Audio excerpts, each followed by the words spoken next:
오늘은 오태민 저자가 쓰신 더 그레이트 비트코인을 소개합니다. 이 책은 2023년 10월에 출판되었고 출판사는 거인의 정원입니다. 저자는 많은 오해가 무지에서 오는 것이 아니라 완고한 지식에서 오며 상상력이라는 출입구를 잃어버린 지식은 완고한 이들의 게으른 도피처에 불과할 때가 많다고 말하며 서문을 시작합니다. 이 책은 인문학, 경제학, 과학을 아우르는 절대지성의 세계관을 제시하고자 합니다. 책의 서두에서는 2023년 8월 미국 법원이 미국 증권위원회 SEC에 불리한 판결을 내린 사건을 언급하며 시작합니다. 미국 자산운용사인 그레이스케일이 SEC의 비트코인 상장 지수펀드 ETF 기각이 부당하다며 소송했고 법원은 SEC의 거절 사유가 자의적이고 변덕스럽다고 판시했습니다. 법원은 SEC가 그레이스케일의 비트코인 ETF를 승인해야 한다고 직접 명령한 것은 아니지만 거절 사유가 불충분하고 이미 승인한 비트코인 선물 ETF와의 구조적 차이점을 설명하지 못했으므로 그레이스케일의 신청을 재검토할 것을 명령했습니다. 이 판결로 인해 비트코인과 암호화폐 업계에 미쳐온 SEC의 재량권이 위축될 것으로 기대됩니다. SEC는 지난 7년간 시장 조작으로부터 소비자를 보호할 장치가 미비하다는 이유로 여러 회사의 비트코인 ETF 신청을 거절해왔습니다. 그러나 2023년 6월 세계 최대 자산운용사 블랙록이 비트코인 ETF를 신청하면서 전문가들은 미국 자본시장의 기류가 바뀔 것으로 전망하고 있습니다. 저자는 SEC의 비트코인 ETF 승인 거절 논리가 일면 타당하지만 진정성이 느껴지지 않는다고 말합니다. 그 이유는 SEC의 거절이 업계가 소비자를 보호하는 방향으로 발전하는 것을 지연시키고 있기 때문이라고 생각합니다. 비트코인은 15년 전 발명되어 의미 있는 가격을 가진 투자 자산이 된 지 10년이 넘었지만 투자에는 여전히 넘어서기 어려운 벽이 있어 일반인이 접근하기 난해합니다. 만약 믿을 만한 회사가 만든 비트코인 상장 지수펀드 같은 투자 상품이 있다면 훨씬 더 많은 사람이 안심하고 비트코인에 접근할 수 있을 것입니다. 미국 시장에 비트코인 ETF가 출시된다면 공신력 있는 기관들의 관심과 자금 유입으로 비트코인이 일부 세력이 좌우하기 어려운 금융상품으로 자리 잡을 것입니다. 저자는 SEC가 일찌감치 파생 상품을 승인하고 실험적으로 운영하도록 했다면 비트코인이 투자자들에게 더 안전한 자산이 되었을 것이라고 주장하며 반복되는 지연을 통해 알 수 있는 것은 SEC가 진심으로 원하는 것이 투자자 보호가 아니라 비트코인의 주류화를 최대한 지연하는 것이라는 의심을 표현합니다. 저자가 투자 대상으로서 비트코인의 매력을 느끼는 이유는 비트코인이 증권이 아니기 때문입니다. 비트코인은 튤립과 비슷하며 전 세계 어디서나 똑같이 피는 단일한 튤립과 같다고 비유합니다. 튤립 투자에는 회사의 주식에 투자하거나 튤립 자체를 매입하는 두 가지 방법이 있는데 주식 투자는 회사의 내부자들이 정보 우위를 이용해 이익을 편취할 수 있는 도덕적 문제가 발생할 여지가 있습니다. 모든 증권 투자는 특수관계자들과의 싸움이라고 할 수 있습니다. 그러나 튤립 그 자체에 투자한다면 이런 위험이 없으며 성공과 실패 모두 자신의 지식과 운에 달린 문제이지 누군가의 도덕적 실력에 달린 문제가 아니라고 봅니다. 저자는 17세기의 네덜란드 튤립 버블은 크게 과장되거나 날조되었다고 주장하며 사회를 혼돈 속으로 몰아넣는 버블 붕괴나 금융위기는 도덕적 실력과 연결된다고 말합니다. 2008년 금융위기 역시 고액 연봉을 챙기던 금융 엘리트들이 미래를 내다보는 안목이나 판세를 분별하는 능력, 그리고 도덕성이라는 중요한 실력을 갖추지 못했음을 증명했습니다. 비트코인은 회사가 아니라 하나의 사물로 단일 상품입니다. 따라서 비트코인을 투자 대상으로 삼는 한 내부자들에 의해 놀아날 염려가 없다고 합니다. 거의 모든 정보가 공개되어 있어 더 빨리, 더 좋은 정보를 얻기 위해 연줄이 필요하지도 않습니다. 저자는 2014년 비트코인을 공부하면서 투자했고 투자에 실패한다면 그것은 자신의 공부 부족 때문이라고 확신했으며 남을 탓할 여지가 없다는 점이 매력적이었다고 말합니다. 저자는 SEC를 비롯한 주무관청들의 재량권이 순수한 비트코인 승부를 지저분하게 만든다고 생각합니다. SEC 위원의 말 한마디에도 비트코인 가격이 요동치며 SEC 내부에 지인이 있으면 남들보다 위원의 결정을 미리 알아 손쉽게 이익을 편취할 수 있다고 지적합니다. 저자에게는 비트코인 ETF 승인보다 SEC의 영향력으로부터 멀어지는 것이 중요합니다. SEC 중요 인사들이 비트코인 ETF 승인 여부를 명확히 하지 않고 계속 거절하는 것이 시장 영향력을 잃지 않으려는 불순한 의도로 읽히며, 이는 내밀하게 교류하는 이들이 정보를 얻어 부당한 이익을 편취하는 방법이라고 해석합니다. 관청은 원래 속성상 자신의 영향력 확대를 추구한다고 덧붙입니다.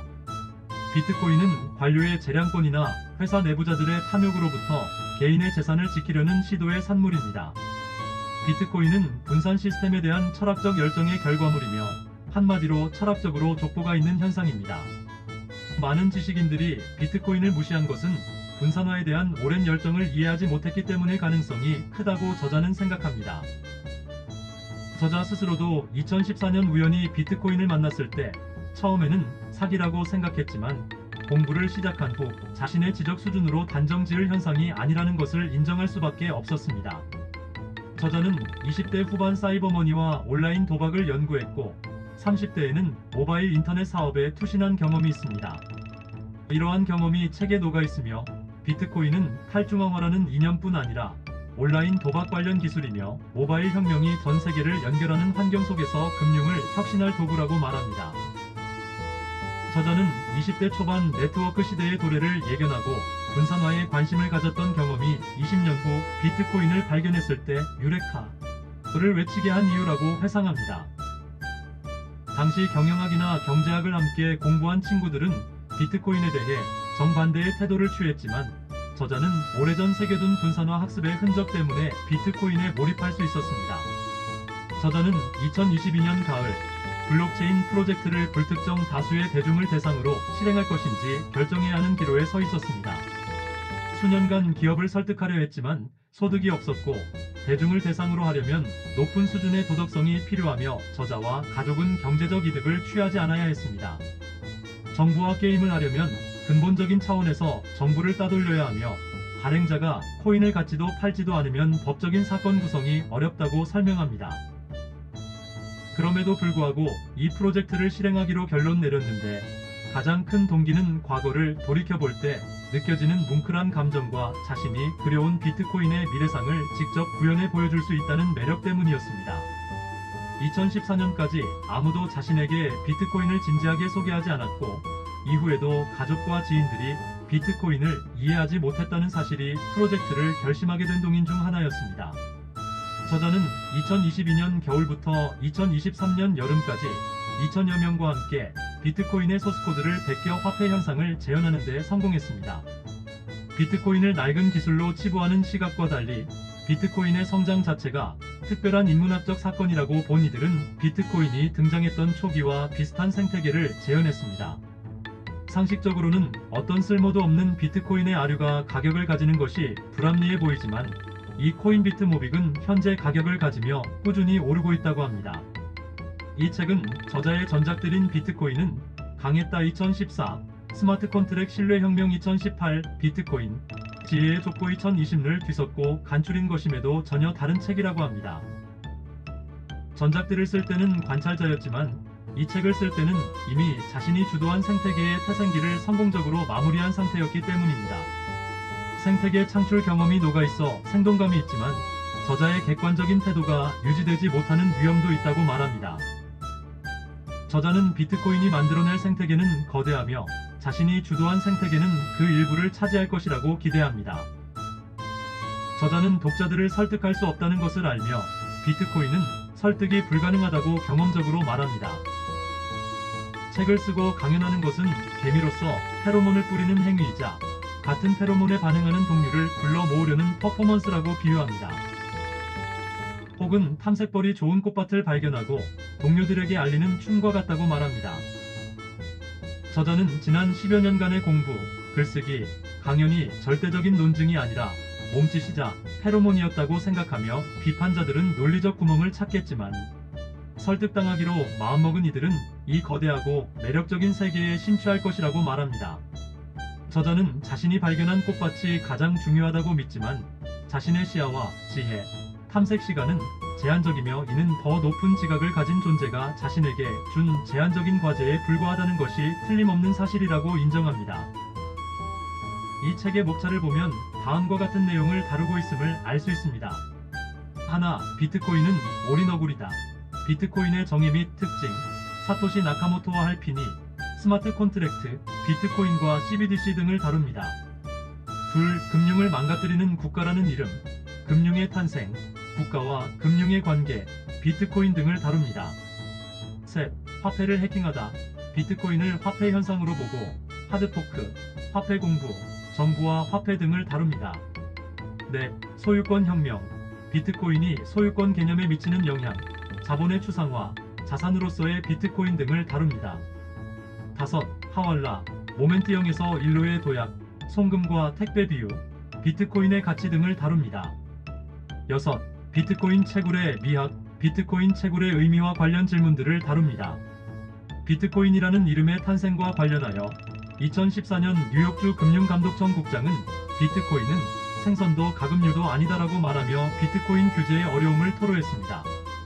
비트코인은 기존에 알던 것과 달랐기 때문에 어떻게 다룰지 몰라 힘들었다는 것입니다. 새로운 대상을 접했을 때 기존 사고틀에 갇혀 무엇인가? 라는 질문만 던지면 미궁에 빠진다는 것을 오리너구리의 사례를 들어 설명합니다. 오리너구리는 오리의 주둥이와 비버의 몸, 알을 낳고 젖을 먹이며 독이 있는 발톱을 가져 동물학자들이 혼란을 겪었습니다. 범주라는 틀로 사물을 인식하는 것이 이득을 주지만 진짜 새로운 현상을 접할 때는 방해물이 될 수 있다는 것입니다. 새로운 현상에 대한 범주는 비유적으로 사용되는데 이 비유가 청중에게는 범주로 인식되어 혼동을 유발할 수 있습니다. 인터넷이 처음 대중화될 때 전자우편이라는 용어가 인터넷에 대한 첫인상을 결정했지만 전자우편에 국한된 사고로는 블로그나 SNS로 확장하기 어려웠던 것처럼 전기로 가는 차라는 틀로는 전기차가 가져올 파괴와 혁신을 상상하기 어렵다고 말하면 비트코인 역시 마찬가지라고 시사합니다.